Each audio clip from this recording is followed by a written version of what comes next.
Hi, my name is Ricky Damian. I'm a producer and engineer, and I'm here to talk to you guys about Forte import.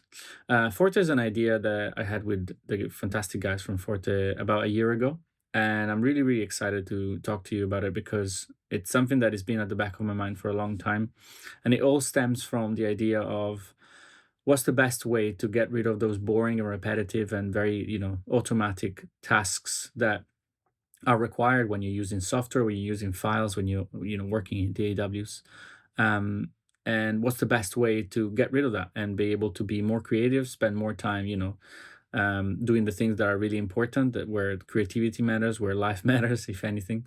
And so one of the first ideas we had was, okay, well, whenever you get files for mixing, for example, or in general, whenever you get files by somebody else, and you have to import such files in your DAW, there oftentimes is a little bit of a lag between the time you receive the files and the time you can actually play and work on them. And that's due to the fact that you probably want to import them, color code them, rename them, make them make sense, root them in your session, get them ready to be worked on.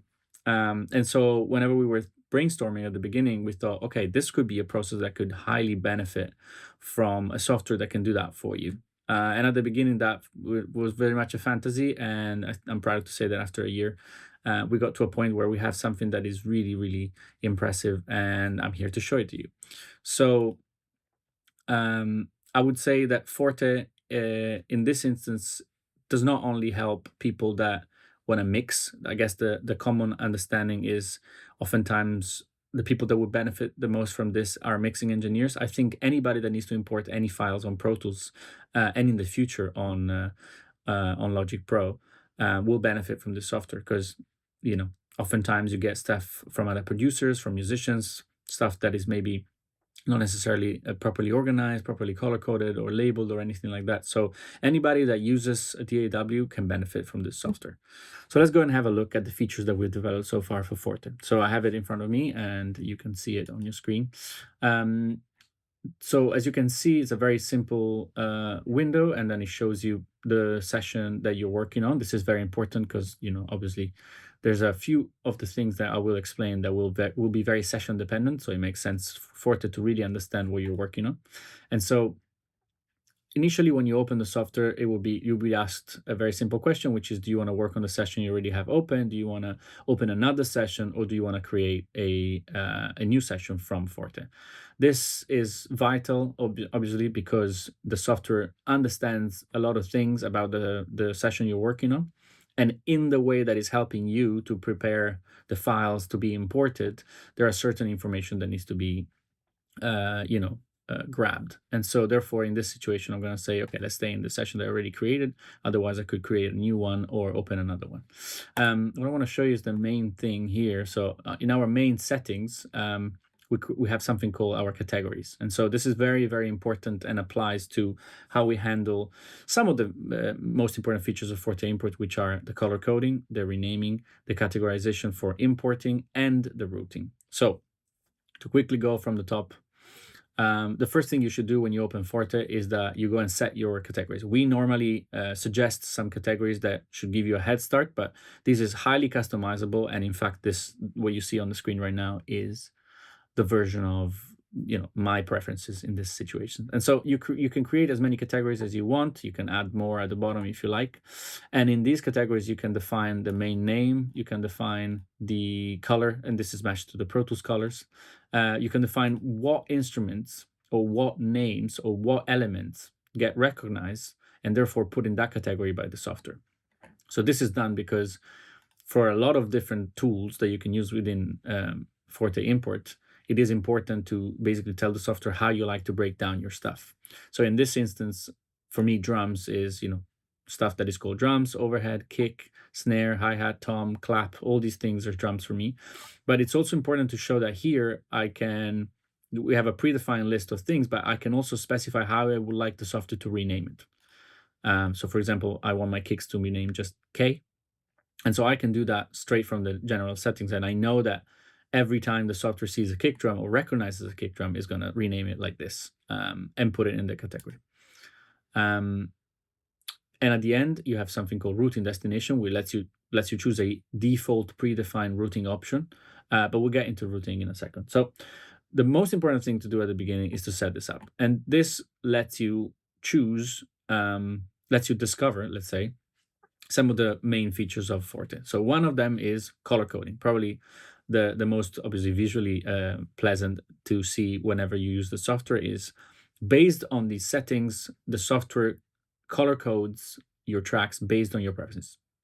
And this is very important because these colors will then be transferred into Pro Tools as you import the tracks.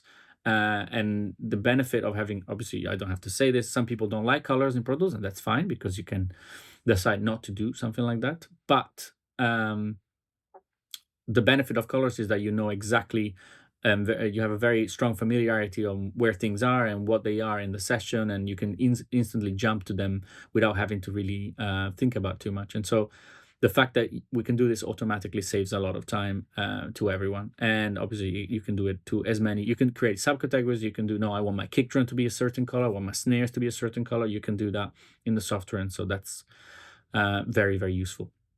The second most important thing, I suppose, in that we offer, not just the color coding, is the renaming. So what oftentimes happen, and is what people struggle and get frustrated with the most, is that you get a folder with files called audio 1, audio 2, audio 3, audio 4, which is, it's that's so time consuming. You have to listen to each and every one of them, and therefore have to spend singularly time listening to them and then renaming them accordingly and this and that. Whereas Forte has the ability to not listen actually. Forte has the ability to decide what that file is for you, analyze it, and tell you, okay, this is a kick drum. I'm gonna therefore name it as a kick drum and put it in the kick drum and color it the color that you want the kick drum to be.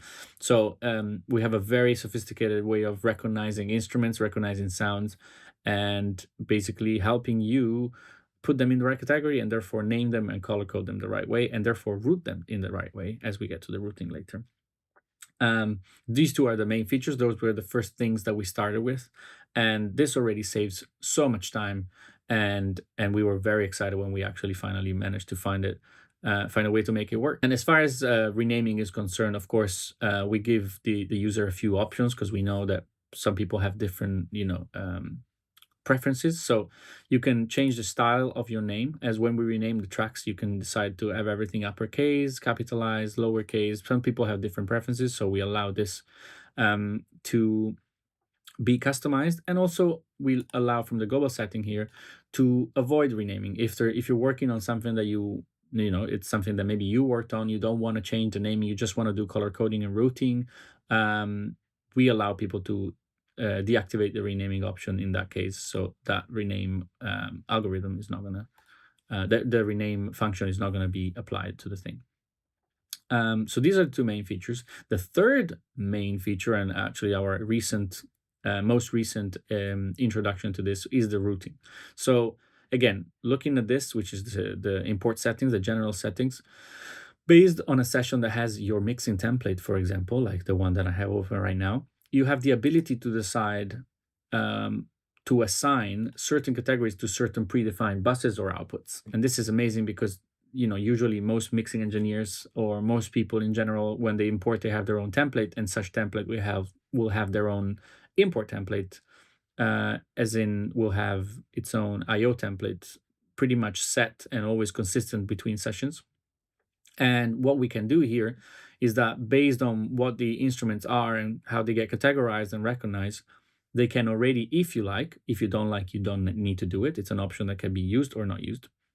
You can decide to default route that category and therefore all its components to a specific bus or output.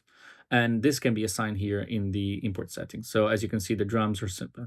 I'm a very basic person in this sense, but I have much more complicated routing generally, which I like to tweak myself on a case by case.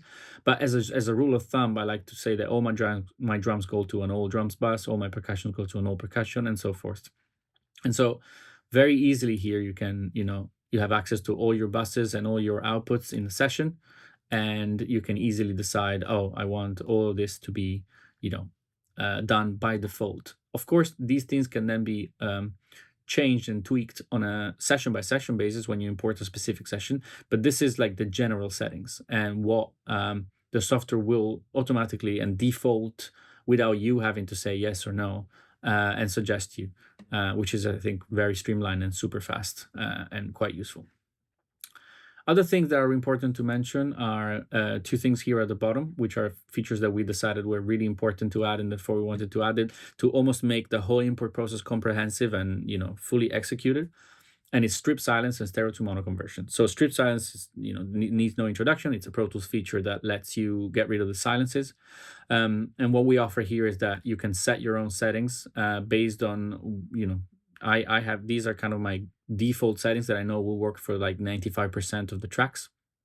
And you can decide to let Forte do this automatically. So what you do is you decide to have it or not have it, and the software, after importing and color coding and renaming and this and that, will strip silence the whole thing, which is quite an advantage in a sense that it already lets you see what's important and what's not important. It will get rid of the silences, the noises, and this and that. The other thing which we really wanted to add is the stereo to mono conversion. So many times you get files that are actually mono files but printed in stereo.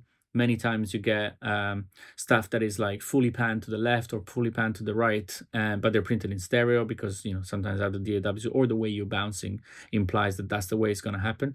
So we have a very sophisticated way of recognizing that, and not only do that, but also do the right adjustment in Pro Tools to move the panning as well. So for example, if you have a track that is fully panned on the left, we can import that only the left channel. We can import as a mono track and then pan it to the left, which has never been done before. If it's a stereo track but it's actually a mono file, we convert it to mono and we import it as such, and all these kind of things. This is again another process that really helps speeding things up, and automating them saves you a lot of time. So to recap, Forte lets you apply a variety of tools. Forte Import lets you apply a variety of tools that are vital for importing things in a customizable way. That's color coding, renaming, and instrument recognition, routing, strip silence, and stereo to mono conversions. All these things are very, very useful, and combined together can make you prep a session in a matter of minutes, and we'll demonstrate that in a second. Okay, here we go. So let's see Forte in action. I have a session that I already prepared. This is my mixing template with all my buses, all my routing, and the software already knows about that. And as you can see from the top, Forte knows that I'm working on this Pro Tools session. If I wanted to change it, he will propose me a few options, but I just want to stay on this session here. So I'm just super easily gonna drag this in, and look at this. Forte is already working at a speed of light. It has already found all the names and found all the color codes. It's already now doing the stereo to mono conversion. So while he does that, while it's processing that, I'm gonna show you real quick. So as you can see, it's already categorized in the order of my categories. So drums first, then percussions, then bass, and this and that. So that's another really cool and important thing. It's already done. That was less than 20 seconds. And as you can see, let me close this real quick. As you can see, all the things have been, color coded and recognized, and where possible, the naming was improved. HH was converted to hi-hat, if potentially because I specified that. Kick was, shortened, tom fill, right hit, this and that.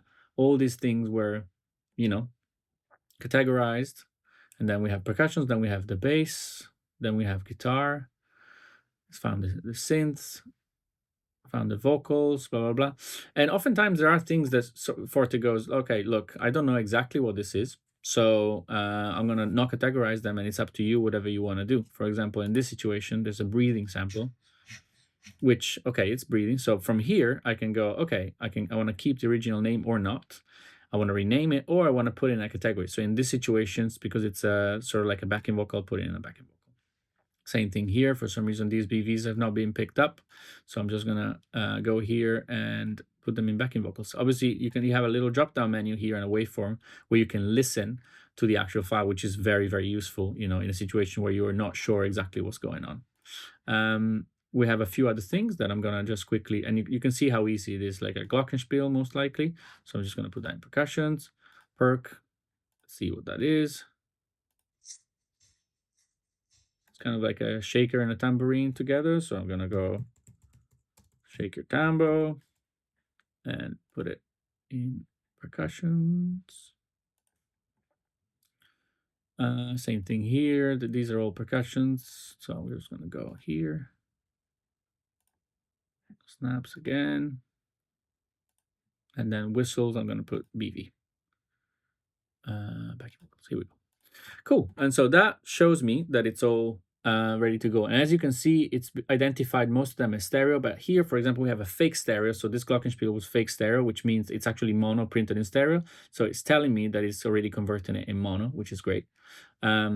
If that was all pan to the left or anything like that, I would see the same thing. I would say hard panned or anything like that, and I would see the conversion. Also, and I will demonstrate this in a second, if these files were mismatched in terms of sample frequency and bit depth, it would flag that and it would ask me, what do you want to do? Do you want to convert them or not? And from the general settings here, I have an option that lets me decide what I want to do. Do I want to copy and convert, only copy, or only add, mirroring the way Pro Tools works. Also worth mentioning, I can also rename the clips. As of default, I like to only rename the Pro Tools track and leave the audio file and the clip name in untouched. But you have the option to do so if you liked it. So once it all looked good here and we're happy, we're just going to go to the routing. I ticked it. You can decide to bypass the routing option in case you don't want to route specifically certain things, but I want to do it. So we go to set routing options. And as you can see, most of these things are already routed to where they're supposed to go. The only things that are not routed are the things that I manually assigned. Just in case I wanted to do something else, but we can make it so that you select all of these guys and you go, oh no, I want this to go all percussions. And so here we go. They all go to all percussions. And same thing with these 3 BVs that we found. We go here, all BVs, and here we go. So super quick. This is already, the time it would take to do this on Pro Tools for the whole thing would be forever. So I go through it, I triple check that everything is good. I see my colors, I see my routing, I see the breakdown of the names, everything makes sense. So I'm ready to go. And so I will go. And here we go. And so in the background, you can see that Pro Tools is working really hard and the files, here we go. It's renaming now. Now it's assigning the outputs at the speed of light.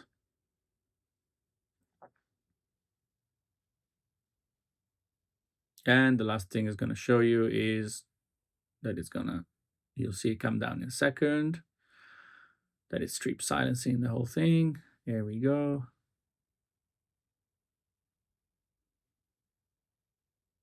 Beautiful. And so it says done. It was fast. It was indeed fast. And so, for example, it asks you here if you want to do then another session or if you want to keep working here. So for a second, I'm going to keep working in here. I'm going to go on Pro Tools. And you can see that, for example, here, it strip silencing. Not everything got strip silence. This is common when somebody's exporting stuff from a DAW. And for example, they have a noise, like a plugin with noise, or they have one of those like RC20 or Waves plugins with the noise on, which means that my personal settings of strip silence were not good enough for something like that. And I can verify this by doing this. You see, it means that the noise floor is actually a lot higher than what I thought. And so the best thing to do at this point is to actually find a way that it's set better. And we offer you this option to just go here and strip silence again. So you can go here at the top, there's an F, and you go strip silence selected tracks. And now this is going to work like a charm. Again, strip silence is something that is quite, track dependent and song dependent and noise floor dependent and this and that. But we offered you a second way of doing it right here because we know that this happens oftentimes when somebody bounces things willingly or unwillingly with some noise or things like that. So there you go. That's all imported. And as you can see, when I zoom in a little bit, it's all renamed properly. It's all in the order that I like to have things. It's all rooted and I'm ready to mix. The only thing I need to do is hit play and, put some markers on the session, which at some point maybe we'll add to, we'll have a way to do that too. But yeah, this is the quickest thing you can do in the world. It's worth mentioning maybe one thing. So if I were to, I want to say in this section, if I were to drag in some files that were 44.1, I'll show you that in a second. Then if I were to do that, for example, let's do this. Here we go. It's flagging that your files are 44.1. And so it's, because of our general settings, it's telling us, okay, we're going to convert them to the session sample rate and frequency. But you could choose not to do so if from your settings you said, nope, I just don't, I want to, copy them, but not convert them, which is the same as Pro Tools offers you. So yeah, that's something that is worth mentioning. Why the most important thing is to always open the session you're working on. Otherwise, Forte doesn't know exactly all the things that are necessary to know to do things the right way.